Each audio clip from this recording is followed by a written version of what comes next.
Après 6 mois de travail participatif et intensif, les états généraux du cœur de ville d'Alès se sont achevés mercredi 29 mars à l'espace Cazot, lors d'une grande réunion publique de présentation des résultats, qui découle de quelques 15 000 heures de travail des citoyens, des élus et cadres de la municipalité et de l'agglo, marqués notamment par 12 ateliers de réflexion avec la population et de l'enquête téléphonique réalisée auprès de 52 000 foyers d'Alès Agglomération. Le maire d'Alès, Max Roustan, qui s'était volontairement mis en retrait de cette phase de travail, a alors repris la main et a annoncé les premières grandes décisions et actions qui seront mises en œuvre à court, moyen et long terme. Mais je m'étais d'abord engagé, quand on a lancé l'opération Cœur de ville, Cœur de territoire, à ne pas participer à ces ateliers. Tout simplement pour laisser libre choix et libre propos aux administrés qui travaillaient à ces ateliers. Le résultat aujourd'hui, effectivement, nous a été donné par l'enquête publique téléphonique qu'on a lancée en fonction des questions qu'avaient posées évidemment ces ateliers. Et les réponses ont été apportées aujourd'hui. Mise en place d'une zone bleue avec 1 heure de stationnement gratuite en surface, création d'un guichet unique de l'habitat, réfection des halles de l'abbaye, création d'une 3e navette gratuite, aide à l'animation commerciale, création d'espaces partagés piétons-véhicules, réhabilitation de la médiathèque et de l'espace André Chanson.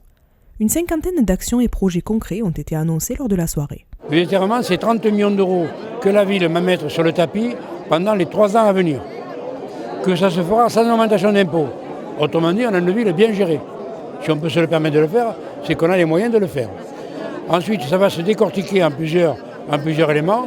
On a demandé une 3e navette gratuite. Ça sera chose faite en septembre. On a demandé une zone bleue. Ça sera fait en 2018. Je crois que c'est un nouveau départ pour les 20 prochaines années. Et les ateliers vont continuer évidemment à phosphorer pour nous continuer à travailler, à donner des idées, à faire évoluer la ville co-construite avec eux. Le public, justement, qu'il ait ou non participé aux ateliers, avait manifestement hâte de découvrir ces résultats.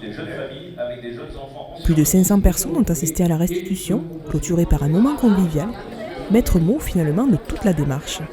Ça va dans l'intérêt de la ville d'Alès, et je pense que ça correspond à l'attente des Alésiens, puisqu'ils ont manifesté des questions, ils ont eu des réponses. Ayant participé à 2 ateliers pendant les mois d'octobre, novembre jusqu'à maintenant, et je trouvais que c'était très enrichissant, ça correspondait à ce que les gens avaient émis lors de ces ateliers, donc je suis satisfaite.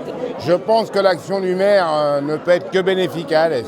Les propositions sont bonnes à mon avis. La soirée était extrêmement réussie et les projets sont formidables. Voilà. Très fière de M. Roustan. Aujourd'hui, décider contre l'avis ou sans l'avis des administrés et des habitants, on va presque à l'échec. Je crois qu'il faut reprendre le problème à l'envers. Les besoins, ce n'est pas le politique qui en a besoin, c'est l'administré. Donc c'est à lui à faire remonter vers le politique ses besoins et les envies qu'il a du devenir de leur ville. Donc c'est chose faite aujourd'hui. Séance de fin pour les états généraux, qui est aujourd'hui le début de ce que sera Alès demain. De nombreuses actions sont déjà prêtes à exister et 12 millions d'euros y seront consacrés dès cette année.